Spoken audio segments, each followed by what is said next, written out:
ಮಲ್ಲಿಗೆ ಈ ಹೂವ ಗಮಕ್ಕೆ ಮಾರಿ ಹೋಗದವರೇ ಇಲ್ಲ. ಎಲ್ಲ ಹೆಂಗಳೆಯರ ಅಚ್ಚುಮೆಚ್ಚಿನ ಹೂವೆಂದರೆ ಅದು ಮಲ್ಲಿಗೆ. ನಮ್ಮಲ್ಲಿ ಬಹುತೇಕರು ಮಲ್ಲಿಗೆಯನ್ನ ನೋಡೇ ಇರ್ತೀರಾ.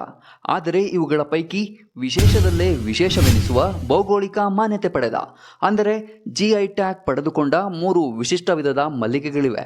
ಅವುಗಳೆಂದರೆ ಉಡುಪಿ ಮಲ್ಲಿಗೆ, ಹಡಗಲಿ ಮಲ್ಲಿಗೆ, ಮತ್ತೊಂದು ಜಗತ್ಪ್ರಸಿದ್ಧ ಮೈಸೂರು ಮಲ್ಲಿಗೆ. ಇದೇನು ಊರು ಹೆಸರು ಹೇಳಿ ಮಲ್ಲಿಗೆ ಅಂತಿದ್ದಾನಲ್ಲ ಅನ್ಕೋಬೇಡಿ. ಹೌದು, ಮಲ್ಲಿಗೆಗೆ ಊರಿನ ಹೆಸರು ಸೇರಿಕೊಂಡಿದ್ದರಿಂದಲೇ ಇವುಗಳಿಗೆ ವಿಶೇಷ ಮಾನ್ಯತೆ ಇರೋದು.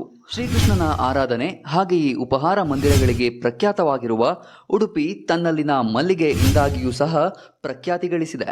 ಉಡುಪಿ ಮಲ್ಲಿಗೆಯನ್ನ ಸಾಮಾನ್ಯವಾಗಿ ಉಡುಪಿಯ ಶಂಕರಾಪುರ, ಬಂಟ್ಕಳ, ಶೀರ್ವ, ಶಿರೂರು ಮತ್ತು ಇಂಜೆ ಗ್ರಾಮಗಳಲ್ಲಿ ಬೆಳೆಯಲಾಗುತ್ತದೆ. ಉಡುಪಿಯ ರಸ್ತೆಯ ಇಕ್ಕೆಲಗಳಲ್ಲಿ ಮಲ್ಲಿಗೆಯ ಗಮದ ಪರಿಮಳ ಸದಾ ಹರಡಿರುತ್ತದೆ. ಈ ಮಲ್ಲಿಗೆ ಉಡುಪಿಯ ಸುತ್ತಮುತ್ತ ಬೆಳೆದರಷ್ಟೇ ಅಷ್ಟು ಸುವಾಸನೆ. ಏಕೆಂದರೆ ಮಣ್ಣು ಮತ್ತು ಸುತ್ತಲಿನ ವಾತಾವರಣದ ಅಂಶಗಳು ಸಸ್ಯಗಳ ಮೇಲೆ ಸಾಕಷ್ಟು ಪ್ರಭಾವ ಬೀರುತ್ತವೆ. ಇನ್ನು ಹಡಗಲಿ ಮಲ್ಲಿಗೆ, ಇದು ಬ್ರಿಟಿಷರ ವಿರುದ್ಧ ಹೋರಾಡಿದ ಹಲಗಲಿ ಬೇಡರ ಊರ ಮಲ್ಲಿಗೆ. ಹಡಗಲಿ ಮಲ್ಲಿಗೆಯು ಹೂವಿನ ಹಡಗಲಿಯ ಸುತ್ತಮುತ್ತಲ ಪ್ರದೇಶಗಳಲ್ಲಿ ಮಾತ್ರ ಕಂಡುಬರುತ್ತದೆ. ನೀವು ವಿಷ್ಣುವರ್ಧನ್ ಅವರ ನಟನೆಯ ಮಾತಾಡ್ ಮಲ್ಲಿಗೆ ಚಿತ್ರವನ್ನ ನೋಡಿದ್ರೆ ಅದರಲ್ಲಿ ಕಂಡುಬರುವ ಮಲ್ಲಿಗೆ ಗಿಡಗಳೇ ಹಡಗಲಿ ಮಲ್ಲಿಗೆ.